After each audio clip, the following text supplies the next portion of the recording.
समस्त नमस्कार। आज हूँ गुड फ्राइडे जीशु ख्रीष्टर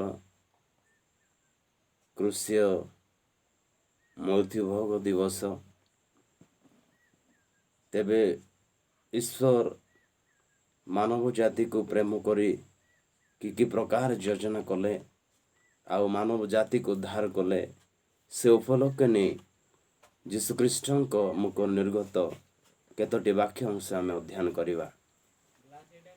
कारण बाइबल रे आमान को जहाँ लेखा अच्छी ताहा वास्तविक भाव में निजर प्रेम को प्रदर्शन करिथिबा विषय आम देखिबा। प्रथमे जौन कि सुसमाचार 3:16 पद में पढ़ा से भली लेखा अच्छी। कारण ईश्वर जगत को एडे प्रेम कले जे से आपण अद्वितीय पुत्र को दान कले जेपरी जे कि विश्वास करे से विनष्ट नहीं अनंत जीवन प्राप्त हुए। तेबे मोर प्रिय लोक माने ईश्वर जगत को अर्थात जगतवासी को मानव जाति को से कि प्रकार से प्रेम करी आपण द्वितीय पुत्र जीशु को मध्य से रक्षा कले नहीं। से जगत को प्रेरण कले, जगत को बलि हेबा पाई से दान देले एवं से बलि कले, से बलि उत्सर्गीकृत हेले आउ से मानव जाति को उद्धार कले। आमे कि प्रकार से उद्धार कले, आमे कि प्रकार अवस्था थिलु से तेलर वाक्य आमे पढ़िबा। रोमी पुस्तक तहिर 5 पर्व आमे 6 पदर लेखा अछि।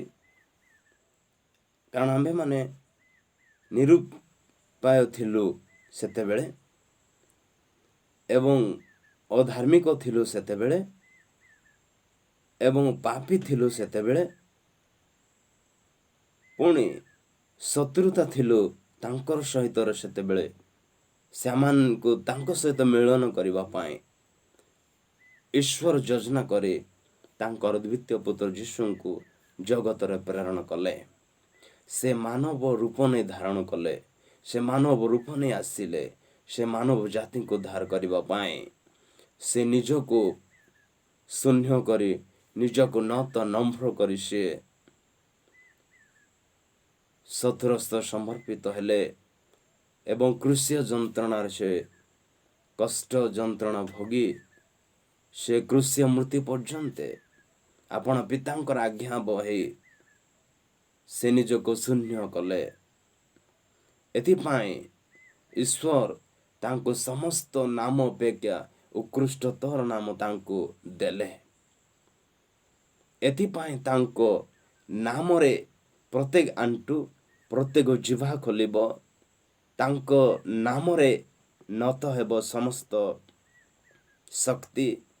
जीशुଙ୍କ शक्ति रे समस्त रोगी बेमार भल हेबो एवं बहु मंद दुष्ट आत्मा चली जीवो।